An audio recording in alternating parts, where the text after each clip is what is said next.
நம்ம யாசனாவும் மகியை காப்பாத்துனதும் அவங்க அப்பாவுக்கு கால் பண்ணி வர சொல்லிடுறாங்க. நீ ஏன் இப்படி வீட்டை விட்டுனா வெளியில போனேன்னு அவங்க அப்பாவும் கத்துறப்ப, நீ எனக்கு எங்க அம்மா கதை சொன்னாதான் நான் இங்க இருந்து வருவேன்னு சொல்லிடுறா. அதுக்கு கூட இருக்கிற அந்த யாசனாங்கிற அந்த பொண்ணும் இந்த சின்ன பொண்ணுக்கு சப்போர்ட் பண்ணி நீங்க அம்மா கதை சொல்லிதான் ஆகணும்னு சொல்றாங்க. இவ்வளவு ஃபோர்ஸ் பண்ணி கேட்டனால நம்ம மகியோட அம்மா கதையவும் அவங்க அப்பா சொல்ல ஆரம்பிக்கிறாரு.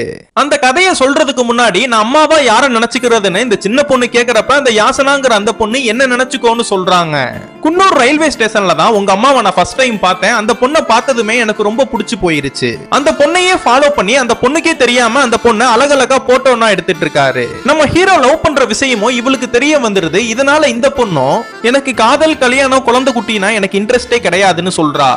ஏன்னு கேக்குறப்ப, நான் சின்ன வயசுல இருக்கும் போது எங்க அப்பா அம்மா பயங்கரமா சண்டை போட்டுப்பாங்க, டிவோர்ஸ் வரைக்கும் பிரச்சனை போயிடும். இதனால நானும் என் தம்பியும் தான் ரொம்ப கஷ்டப்படுவோம். இதுல இருந்தே எனக்கு காதல், கல்யாணம்னா விருப்பமே இல்ல.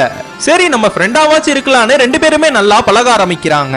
இப்படின்னா இருக்கிறப்ப நம்ம ஹீரோ புதுசா ப்ளூடோங்கிற ஒரு நாயை வாங்கி நம்ம ஹீரோயின் கிட்ட வந்து காட்டுறாரு.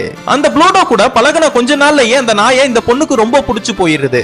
இப்படின்னா இருக்கும் போது நம்ம ஹீரோ ஒரு புதுசா ஒரு கேமரா வாங்கிட்டேன்னு வந்து காட்டுறாரு. இது எவ்வளவு அமௌண்ட்னு கேட்டா 50,000ன்னு சொல்றாரு. இவ்வளவு அமௌண்ட் போட்டு நீ எப்படி வாங்குனேன்னு கேக்குறப்ப நான் ப்ளூடோவை வித்துட்டேன்னு சொல்றாரு. நான் உன்னைய நம்பி உன் கூட வந்தா என்னையும் விற்க மாட்டேன்னு என்ன நிச்சயம்னு இந்த பொண்ணு சண்டை போட ஆரம்பிக்கிறா. உன்கிட்ட லவ் மட்டும் தான் இருக்கு, ஆனா எந்தவித ரெஸ்பான்சிபிலிட்டி இல்லன்னு என் மூஞ்சிலே முழிக்காதுன்னு சொல்லிட்டு கிளம்பிடுறா. இந்த பொண்ணை சமாதானப்படுத்துறதுக்காக ஆசாசையா வாங்கின அந்த கேமராவை வித்து மறுபடியும் அந்த ப்ளூடோவை வாங்குறான். அந்த ப்ளூடோங்கிற நாயை பார்த்ததுமே நம்ம ஹீரோயினுக்கும் நம்ம ஹீரோவை ரொம்ப பிடிச்சு போயிருது. நம்ம ஹீரோயினே நம்ம ஹீரோ கிட்ட வந்து ப்ரப்போஸும் பண்ணிடுறா. இதுக்கப்புறம் என்ன ஆச்சுன்னு உங்களுக்கு தெரியணும்னா கீழே கமெண்ட் பாக்ஸ்ல பார்ட் 3ன்னு போட்டு போங்க.